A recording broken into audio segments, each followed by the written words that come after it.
Hello guys, welcome to this analysis video. So this is all about the full band speedrun. I'm going to be going through all these songs and just kind of talking about what went well, what went wrong, the challenges that we faced during this that may not be evident just by watching the charts. You have to realize when you're playing this stuff for 9 hours, the fatigue sets in really early, and I'll definitely explain how that affects all these misses. So let me just go through the notable songs first and just talk about what happened. So luckily we didn't miss any of these warm-up songs. Most chokeable one for sure was Lowrider with the 3 rolls. Thankfully I practiced that a lot, probably too much, but thankfully we got that first try. First 2 misses were just bass misses, weren't paying attention. They weren't significant at all. Didn't even lose a minute for both of those combined. And you can see here I actually have all of the misses listed with the reason. So these were the first 2 misses, so you can see. As we move down, those are the only ones in that tier that we missed. Walk of Life, I hit my sticks. That cost a minute and a half. This song is tricky on bass. Bryce wasn't feeling too good on the hammer-on strumming thing, so he missed a couple times, but a couple of the misses were me right at the beginning, so he didn't miss 5 times. I did miss a couple times as well. A lot of these were second try here, just other dumb misses. Rehab was a choke by me. There's this like really fast drag roll that I missed. And then this song I choked the very end because of the lanes, so that was cool. This song is the hardest bass song in the game, arguably. The bridge is the part I highlighted in the highlight video. It may not look hard at first, but the strumming there's no rhythm to it. They should have put lanes on those, but they charted it at some really weird rhythm that changes, speeds up and slows down. It's really weird. So thankfully he only missed once, and then I think guitar missed the other time, early on. This song had a tricky solo, this song had a tricky solo, this song had a tricky outro, and Alfie actually choked right at the end, which definitely cost a bit of time, but that's okay. Bryce missed once on this. It's hard to stay consistent on this song. The bass riff is the same thing, but it's a tricky riff. This was Kyle's only miss on vocals. Before I Forget was really a failure for me. I felt I was not going to miss on this song, but I ended up missing twice, both in easy parts. But you can see 6 hours in, 5.5 hours in, I was zoning out. I was so out of it. And I'll explain that more in depth. But yeah, both of these misses were by me, and they were both really easy parts I shouldn't have missed. Tricky solo and Smoke on the Water. No one knows was the other really awful thing by me. This and Bohemian Rhapsody. No one knows I don't think I missed in a single hard part besides the beginning of the drum solo, because I was confused how to start it off. It was a kind of an awkward transition. So that cost time. Alright, Bohemian Rhapsody. So if you saw the highlight video, which I hope you did, you saw that I overhit before the last note of the song. I know everyone in the stream probably thought I was just freestyling at the end, and I thought there were no more notes. That's probably what people thought. That's not the case. I was fully expecting that green note. I think I expected it a little too much. I wasn't looking at the TV, and then like out of the corner of my left eye I saw the guitar notes. I saw Alfie's notes, and I freaked out. I thought those were my notes. I thought that was my green note, so by instinct, I just kind of freaked out and hit my green pad, and that's what happened. So I should have just stared at the TV, but yeah, I didn't freestyle at the end. I was expecting the green note. Crazy Train, a lot of the misses were due to bass, not guitar. I think Bryce was struggling a lot with those strumming hammer-on pull-off sections. Not in general, but 6.5 hours in, it certainly didn't make things any easier. Alf had some nasty chokes on Freebird near the end. That was tough to get through. Radar Love was just early misses. I felt pretty good on that song. We didn't really have any chokes. These 2 songs, both a bunch of guitar solo misses, and I actually choked past the guitar solo Rainbow in the Dark, which I'm mad about, so that sucks.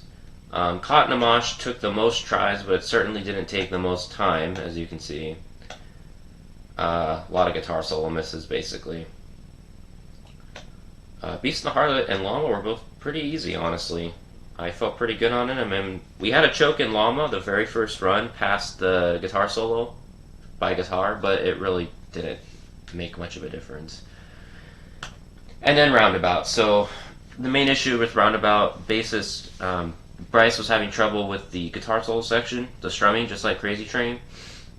And after like the fourth miss or something, he was done. He was ready to stop. And to an extent, I don't blame him. He didn't feel like he was going to hit it. So after a lot of time of waiting and trying to figure out what we were going to do, because he just didn't think he was going to hit it, he actually switched to what should be the harder instrument, guitar. And Alfie went on bass, and we got it second try. So that's the rundown of the songs. You can see the all of the misses here. I have it all listed here.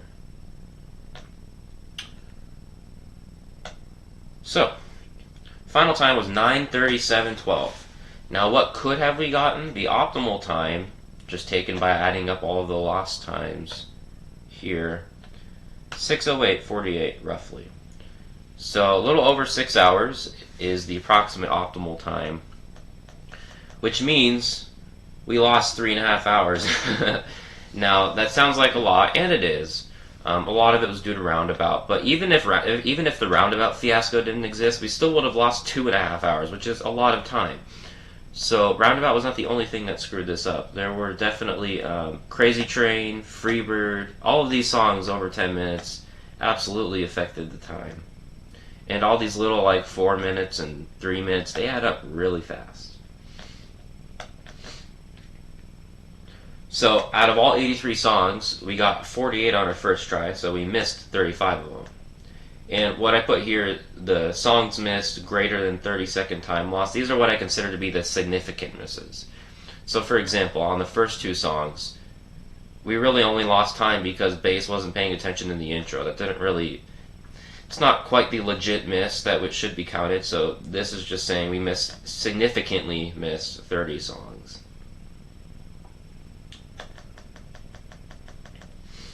And as you can see, we lost 52 minutes on Roundabout, and we spent an hour on Roundabout because the song is 8 minutes long. So it adds up there. We had exactly 81 misses, which I guess kind of worked out for the sheet because, you know, it evens out. There's 83 songs, so 81 misses.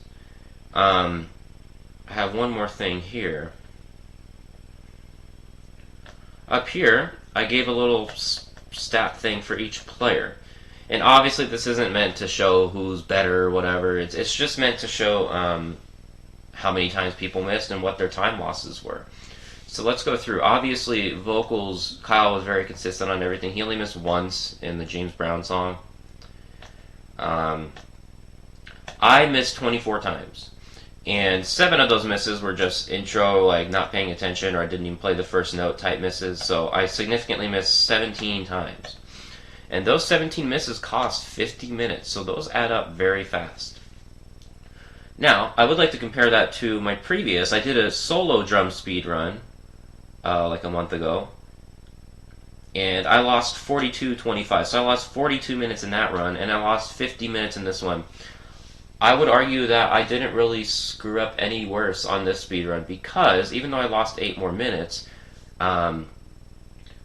when people are missing left and right on hard songs, the fatigue sets in and you start, like Roundabout for example. I missed on Roundabout once, but that was after like the 3rd or 4th bass choke. You know, that doesn't happen in a solo drum speedrun because it's only you that has control. You don't... There are other people who you don't have any control over missing. Bryce missed significantly 18 times, total 21 times. I think a lot of people probably thought he missed the most, but he didn't. Roundabout, he didn't even cost the most time. Roundabout certainly cost a lot of time, but besides Roundabout, he didn't really miss much anywhere else. He missed once in Killing Moon, once in, I don't even remember. There are a few significant misses, but not many that were really added up time. This is mostly due to Roundabout. Alfie missed the most, and I think this is actually a good thing. I think it makes sense that he missed the most because I would say he had the hardest parts of the speedrun. Um, I would say that with Rainbow in the Dark, 25 or 6 to 4, Freebird, Beast and the Harlot, Roundabout, all these songs that are tricky on guitar and easily chokeable, um, I wouldn't say that he did the worst by any means. I don't really know who did the worst. It's genuinely hard to tell. It really is. I think obviously Bryce had the most significant time loss on a single song, but that doesn't mean he did the worst. I had plenty of awful misses. Bohemian Rhapsody, No One Knows, Before I Forget. So yeah, but he missed a lot on those tough guitar solo songs. He'd have a lot of second tries or third tries. So you know, that happens for everyone. I would like to say lastly that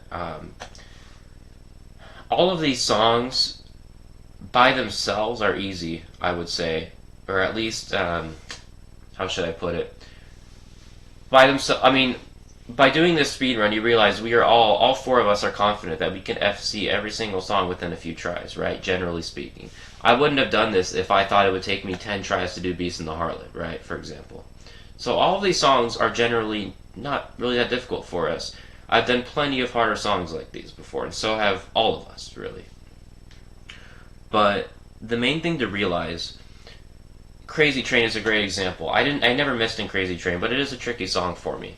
But when you have bass missing in the guitar solo, and then when you have guitar missing in the guitar solo, you have zero control over these misses, and the mental fatigue and the physical fatigue sets in. If we would have gotten through these songs faster, it would have felt easier because I wouldn't have been as tired.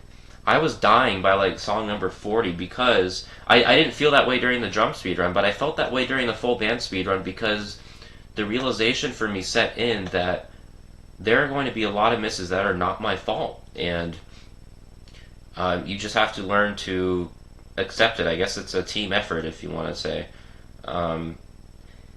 The idea that not every miss is under your control is kind of nerve-wracking when you get to these harder songs. Some of these songs I wasn't even watching my chart. I was watching bass or guitar because all I could do was watch and hope that they would hit it. And the same idea goes for them. When I missed in Bohemian Rhapsody, I mean, the same logic applies. Kyle had to do that whole bridge again, and thankfully he FC'd it again, but it's a group effort, I guess. So keep in mind the differences between full band and and just a single instrument, drums, keys, guitar, bass, vocals. Everyone has to FC every single song at the same time, in a row, no breaks. We did not take a single break. No one disconnected, which was really nice. Yeah, very tiring, and would I do this again? Probably not, now that I understand how tough it was. It was definitely worth it, but it was kind of a one-time thing, you know. That's all I have to say about it. Go and look at the sheet yourself for those stats nerds, and look at it if you'd like.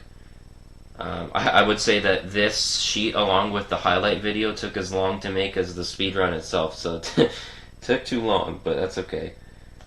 I hope you guys enjoyed. I hope you guys enjoyed the speedrun for those who watched.